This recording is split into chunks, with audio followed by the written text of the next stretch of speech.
आरहत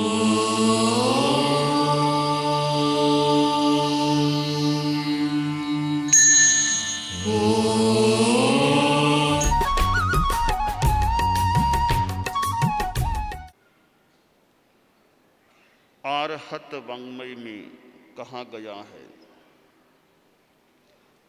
सोच्चाण मेहावी सुभाषियाई सुसूसये आयुर्यप्पमत्तो आराह इत्तान गुणे अणेगे से पावई सिद्धि मनुत्तरम।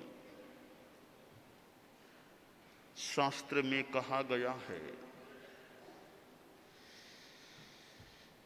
सुभाषितों को सुनकर मेधावी, मर्यादावान, प्रज्ञावान व्यक्ति अपने आचार्य की अप्रमत्त भाव से शुश्रूषा करे, सेवा करे, अनेक गुणों की आराधना करके वह अनुत्तर सिद्धि को प्राप्त हो जाता है। हमारे जीवन में आराधना का बड़ा महत्व है। अच्छी तरह काम करना, विधि पूर्वक अपना काम करना, अपने संयम का, मर्यादा का सम्यकतया पालन करना। हमारे यहाँ मर्यादा पत्र बना हुआ है और चतुर्दशी के दिन मर्यादा पत्र का यथानुकूल्य वाचन भी होता है, पूर्णतया अपूर्णतया जैसे भी। चतुर्दशी के दिन एक हाजिरी के नाम से हमारा कार्यक्रम चलता है। हमारे पुरखों ने, पूर्वजों ने एक परंपरा डाली है, व्यवस्था बनाई है कि मर्यादाओं की स्मरणा हो, प्रेरणा हो, बार बार याद दिलाया जाए तो पालन अच्छा हो सकता है। कोई मर्यादाओं को पढ़े ही नहीं, सुने नहीं, याद न करे तो फिर श्लथता, शैथिल्य मर्यादा के पालन में, आचार के पालन में आ सकता है। मर्यादा पत्र में हम कई बार कई सूक्तों का उच्चारण करते हैं। आणम सम्मम आराह इस्सामि, मैं आज्ञा की सम्यक आराधना करूंगा। हमारे शास्त्रों की आज्ञा है, आगमों की आज्ञा है, उनकी भी हम सम्यक आराधना करें। वर्तमान में हमारे लिए आगम एक प्रमाण है, आधार है। साधु को कल्पता है या नहीं, इसका निर्णय हम उपलब्ध आगमों के आधार से कर सकते हैं। आगम में कोई बात स्पष्ट न हो तो फिर जीत व्यवहार से भी कोई निर्णय किया जा सकता है। तो जो बातें आगमों में हैं वो हमारे लिए सम्मान्य होती हैं। तो हम आगमों की आज्ञा की सम्यक आराधना करें, आगमों को यदा कदा पढ़ते रहें, स्वाध्याय करते रहें। हम चारित्रात्माओं में, समन श्रेणी में ये आगम पढ़ने के प्रति कुछ रुझान रहना चाहिए कि आगम पढ़े। बड़ी पवित्र वाणी है, आर्ष वाणी, उत्तम वाणी, महान वाणी आगमों की। और आगम हमारे पास तो बड़े संपादित भी काफी आगम उपलब्ध हैं। परम पूज्य गुरुदेव तुलसी और परम पूज्य आचार्य श्री महाप्रज्ञ जी के अनुग्रह से कितने कितने आगम संपादित हो चुके। अभी भी काम हमारा चल रहा है। तो हम आगम स्वाध्याय करें, आगम का क्या निर्देश है, आगम में क्या प्रेरणा है, उसको आत्मसात करने का प्रयास करें। श्रावक लोग मूल पाठ को न पढ़ें तो अनुवाद को पढ़ सकते हैं, टिप्पण को पढ़ सकते हैं। और हमारे आगमों की व्याख्या तो श्रीमद् जयाचार्य ने भगवती सूत्र की कितनी व्याख्या राजस्थानी भाषा में पद्यों में की है। भगवती जोड़ अनेक ग्रंथ हमें प्राप्त हैं। हम आज्ञा की सम्यक आराधना करें। और आगम हैं धर्म संघ के जो आचार्य होते हैं, वे वर्तमान में, क्योंकि तीर्थंकर तो अभी यहाँ उपलब्ध नहीं हैं, वे हों तब तो जो वे फरमा दें वो ठीक, वे अभी उपलब्ध नहीं हैं, न कोई केवल ज्ञानी मुनि दिख रहा है। तो फिर वर्तमान में जो संघ के आचार्य हैं वे प्रमाणभूत होते हैं, सर्वोच्च होते हैं। किस आगम का क्या अर्थ होना चाहिए और आगम में कोई बात स्पष्ट है नहीं तो क्या हमें करना चाहिए, क्या नहीं करना चाहिए, इस बारे में वर्तमान आचार्य जो निर्णय दे दें, बहुश्रुतों से चर्चा करके एक और कोई परिषद में चर्चा करके अपनी ओर से जो निर्णय दे दें, वो निर्णय फिर साधु संघ के लिए या संपूर्ण संघ के लिए प्रमाणभूत होना चाहिए, होता है। और व्यावहारिक रूप में भी जो निर्देश, जो आज्ञा आचार्य प्रदान कर देते हैं, उस आज्ञा की भी सम्यक आराधना करूंगा, यह संकल्प है। आनम सम्मम आराहयिष्यामि, मैं आज्ञा की सम्यक आराधना करूंगा।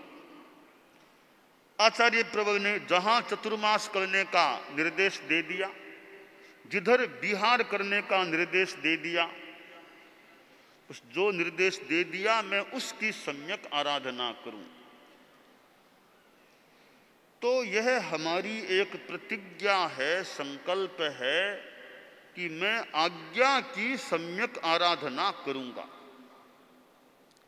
हम अतीत में भी देख लें, युवाचार्य श्री जीतमल जी ने किस प्रकार आज्ञा की आराधना की।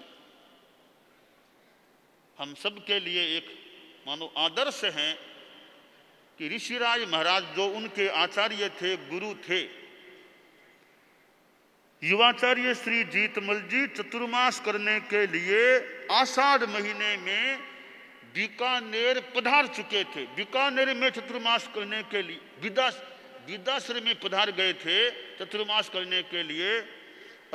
अब आचार्य श्री का निर्देश मिलता है या प्राप्त होता है या ज्ञात होता है, जो भी, कि जीतमल यह चौमासा तुम बीकानेर करो। अरे चतुर्मास करने के लिए विदासर आ गए हैं, आषाढ़ का महीना है, कोई चैत का महीना नहीं, फाल्गुन का, आषाढ़ के महीने में हम विदासर में चतुर्मास करने के लिए हैं। अब बीकानेर जाओ आषाढ़ के महीने में।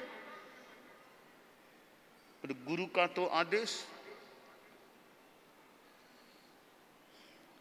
अब नहीं पता ऋषिराज महाराज ने किस संदर्भ में, हालांकि संदर्भ तो था ही, पर युवाचार्य जी हैं संघ के, उनको भी आदेश, तो आचार्य जी के सामने तो युवाचार्य जी भी शिष्य हैं, उनको भी आदेश दिया जा सकता है। जैसा कि मैंने कल कहा कि मगजी महाराज को भी उलाहना भी दे दिया गया। तो विदासर से बीकानेर जाने का आदेश, विदासर के श्रावक आए, युवाचार्य श्री, आदेश तो आया है गुरुदेव का कि चतुर्मास तुम इस बार का बीकानेर करो। पर महाराज आप यहां पधार गए हैं, हमारे क्षेत्र का चौमासा है, अब चौमासा तो हमारा कैसे छूट सकता है। भी छूटेगा तो गुरुदेव का आदेश है, मैं क्या करूं। कि आदेश तो है, तो आप कोई गली निकाल लीजिए, कोई रास्ता निकाल लीजिए, ये आदेश की अवहेलना भी न हो और हमारा चतुर्मास यहां आपका हो जाए। गली भी बुद्धिमान आदमी निकाल सकता है, बुद्धिमान आदमी गली भी कोई निकाल सकता है, पर हमारी बुद्धि फालतू गली निकालने में न लगे, हमारी बुद्धि अच्छा काम करने में लगे। युवाचार्य श्री जीतमल जी ने फरमाया श्रावकों, गली निकालना गली काटे गिवार, मैं गली नहीं निकाल सकता, गिवार गली निकाले। हम तो महाजन, हम तो जो आचार्य श्री का आदेश है अक्षरशः पालन करने का भाव है, कोई गली निकालने की बात नहीं है। और वहां से बिहार कर दिया। वह गर्मी का समय, वह जमाना, कहां सड़कें, क्या रास्ता, कैसा, बिहार कर दिया। रास्ते में कठिनाई भी विशेष आई, कहते मारणांतिक जो भी आया, कष्ट आया, पर चल पड़े तो चल पड़े। आखिर बीकानेर पहुंचकर वहीं चतुर्मास किया। यह है आनम सम्मम आराहयिष्यामि, मैं आज्ञा की सम्यक आराधना करूंगा। हमारे लिए आदर्श है इस माने में युवाचार्य श्री जीतमल जी किस प्रकार आज्ञा की आराधना करना। आज भी हमारे साधु साधियां हैं, आज्ञा की कितनी सम्यक आराधना करते हैं। उनके मन के कुछ अनुकूल कभी हो न हो, मन तो है चतुर्मास आचार्य श्री के साथ में करें, गुरुकुलवास में करें।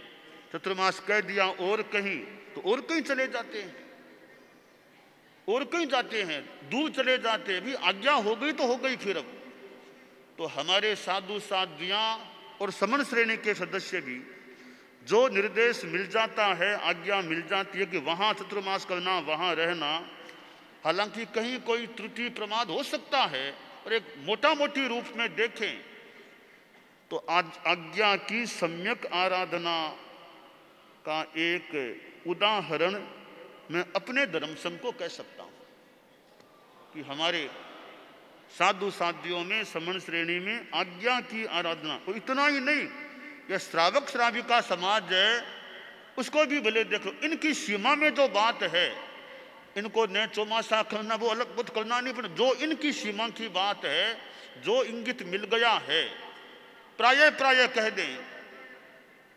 कोई श्रावक हिम्मत नहीं करता कि आज्ञा के विरुद्ध काम में कर लो। भले इनके बड़े बड़े ये पैसे वाले बड़े बड़े सेठ हो सकते हैं, इनके पास करोड़ों करोड़ों की संपत्ति हो सकती है, कोई अरब भी किसी के पास हो सकता है, इतने बड़े सेठ लोग हैं। तो जब आज्ञा और इंगित की बात आती है, सब गौण बातें, जो इंगित आ गया उसके अनुसार करना, ऐसा देखने को मिल रहा है। तो हमारे धर्म संघ में श्रावक समाज, श्राविका समाज में भी आज्ञा इंगित की जितना मैं आकलन कर पा रहा हूं कि प्राय प्राय शब्द तो मैं काम में ले लेना चाहूंगा, अच्छी आराधना होती है। क्योंकि प्राय में थोड़ा बचाव है, इसलिए मैं प्राय शब्द काम ले रहा हूं। आमतौर से ऐसी आराधना सम्यक हो रही है। दूसरा हमारे यहां प्रतिज्ञा का सूत्र है, मेरम सम्मम पालयिष्यामि, मैं मर्यादा का सम्यक पालन करूंगा। हमारे धर्म संघ की मर्यादाएं हैं, और मर्यादाओं के पालन में हमें जागरूक रहना भी चाहिए। हमारे धर्म संघ में आचार्य भिक्षु आदि आचार्यों ने मर्यादाओं की रचना की है, तो हमें मर्यादा के भीतर रहना चाहिए और अपनी मर्यादाओं की यथोचित सम्यक आराधना पालना करने के प्रति जागरूक भी रहना चाहिए। तीसरी हमारी प्रतिज्ञा है, संकल्प है, आयर्यम सम्मम आराहयिष्यामि, मैं आचार्य की सम्यक आराधना करूंगा। हमारे धर्म संघ में एकाचार्य, एक आचार एक विचार, आचार्य भी एक, आचार की मान्य स्थापना भी एक, विचार की स्थापना भी एक।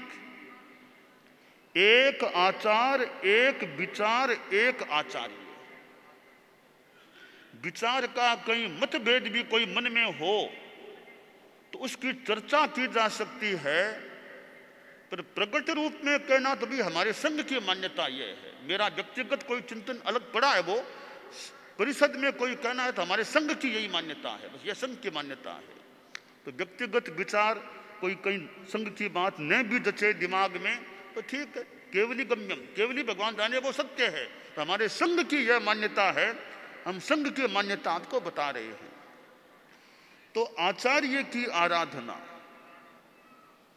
कि हमारे आचार्य हैं, जैसे गुरुदेव तुलसी हमारे आचार्य थे, आचार्य महाप्रज्ञ जी हमारे आचार्य थे, तो हम आचार्यों की आराधना करें और उनका विनय भी रखें। गुरुदेव तुलसी विराजमान हैं, अरे मुझे सामने से निकलना है, मेरा मस्तक झुक जाए, मैं झुक करके निकलूं, ऐसा नहीं सीधा ही निकल जाऊं। आचार्य श्री महाप्रज्ञ जी विराजमान हो और मुझे निकलना हो तो मेरा मस्तक झुके, फिर आगे बढ़ूं मैं। यह और उनकी आचार्यों की इंगित आराधना करना, उनके मंतव्य के अनुसार चलने का प्रयास करना, इस प्रकार आचार्य की आराधना करना। तो मैं आयुर्यम संबम आराहयिष्यामि। चौथी हमारी प्रतिज्ञा है गणम संबम अनुगमिष्यामि। मैं गण का, शासन का सम्यक अनुगमन करूंगा। मैं गण के अनुरूप चलूंगा, गण का अनुगमन करूंगा, क्योंकि मैं जिस संघ में जी रहा हूं उस संघ का सम्यक अनुगमन करूं, उसका मेरे से हित हो, मैं उसके प्रति निष्ठा रखूं। जिस गण में आदमी रहे उस गण के प्रति भी अपने दायित्व का निर्वाह हमें करना चाहिए कि हमारा गण यह हमारा है, हम गण के गण हमारा है। तो हमारा गण के प्रति समर्पण रहे, हम गण की सेवा कर सकें, गण का अनुगमन कर सकें, गण के अनुरूप चल सकें, यह हमारी मनः कामना रहनी चाहिए। पांचवी प्रतिज्ञा बड़ी महत्वपूर्ण है, धम्मम न कया विजहिष्यामि। मैं धर्म को कभी नहीं छोड़ूंगा, धर्म हमेशा मेरे साथ रहे और अंतिम श्वास तक मैं अपने धर्म की आराधना करता रहूं, धर्म के अनुरूप अपना जीवन जीता रहूं। तो साधु साध्वी भी धर्म की आराधना करें और श्रावक श्राविकाएं भी धर्म की आराधना करें, तो हम धर्म को न छोड़ें। किसी परिस्थिति में किसी कारण से कभी संग भी मान लो छूट जाए तो धर्म तो न छूटे, धर्म हमेशा हमारे साथ रहे।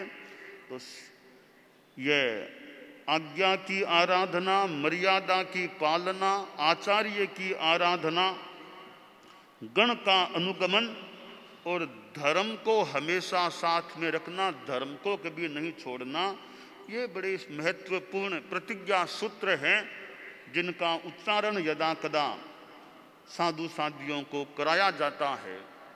तो यह एक प्रतिज्ञावली है, वह बड़ी महत्वपूर्ण है। और मर्यादा महोत्सव का यह त्रिदिवसीय कार्यक्रम चल रहा है। आज मध्यवर्ती दिवस है, आज माघ शुक्ला षष्ठी है। मैं परम पूज्य परम श्रद्धेय आचार्य श्री महाप्रज्ञ जी को वंदन करता हूँ। आज का दिन उनका आचार्य पदारोहण का दिन है। यह माघ शुक्ला षष्ठी हमारे गुरुदेव परम पूज्य आचार्य महाप्रज्ञ जी का आचार्य पदारोहण दिवस। और वे ऐसे आचार्य थे जिनको अपने आचार्य के द्वारा मानो पछेवड़ी धारण करने का और आचार्य पद सामने प्रत्यक्ष रूप में ग्रहण करने का अवसर मिला था।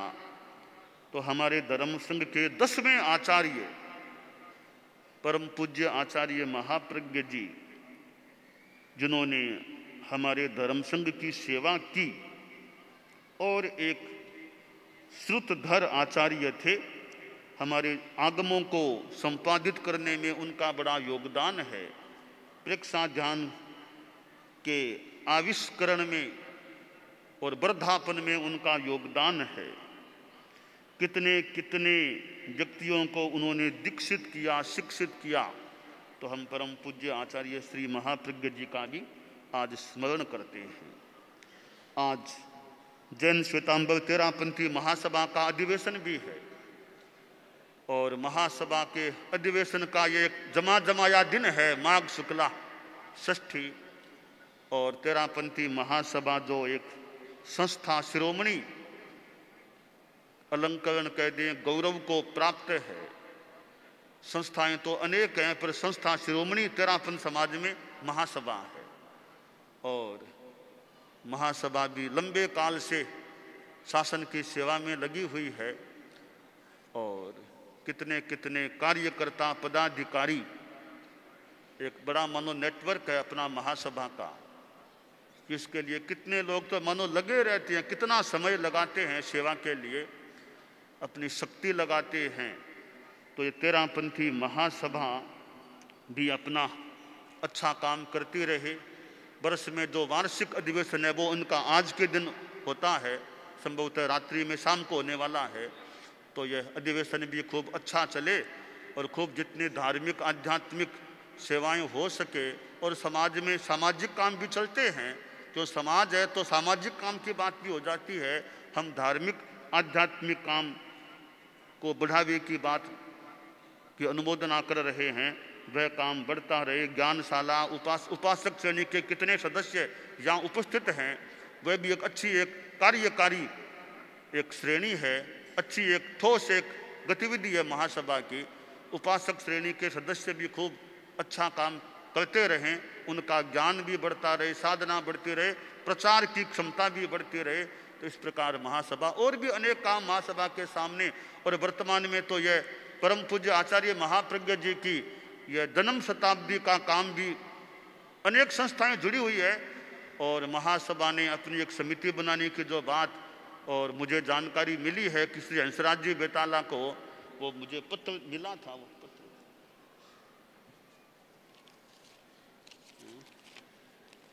पत्र दे दिया, यानी मैंने पत्र को पूरा पढ़ा नहीं, मैं अनुमान से जान लिया मैंने कि हंसराज जी बेताला को वो आचार्य महाप्रज्ञ जन्म शताब्दी समारोह समिति का प्रमुख या मुखिया जो भी नाम, अध्यक्ष जो भी नाम है, यह पत्र मुझे रास्ते में दिया गया था।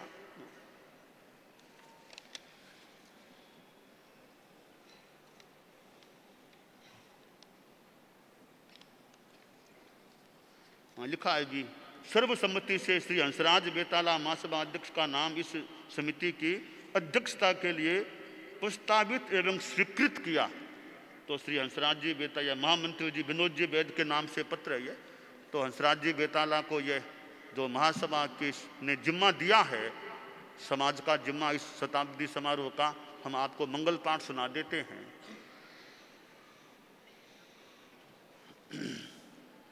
नमो अरहंताणं, नमो सिद्धाणं, नमो आयरियाणं, नमो उवज्झायाणं, नमो लोये सब्ब साहूणं, एसो पंचणमोक्कारो सब्ब पावपनाशनो, मंगलाणं च सब्बे सिंह पदमं हवै मंगलम, तत्तारि मंगलम, अरहंता मंगलम, सिद्धा मंगलम, साहू मंगलम, केवली पन्नत्तो धम्मो मंगलम, तत्तारि लोगुत्तमा, अरहंता लोगुत्तमा, सिद्धा लोगुत्तमा, साहू लोगुत्तमा, केवली पन्नत्तो धम्मो लोगुत्तमो, तत्तारि शरणं पवज्जामि, अरहंते शरणं पवज्जामि, सिद्धे शरणं पवज्जामि, साहू शरणं पवज्जामि, केवली पन्नत्तं धम्मं शरणं पवज्जामि, विघ्न हरण मंगल करण स्वाम भिक्षुनो नाम, गुण ओलख समरण किया सरय अचिंत्या काम, भी भा राज ममा डाका तू, महाप्रज्ञ गुरु दशकम पातु पातु पा।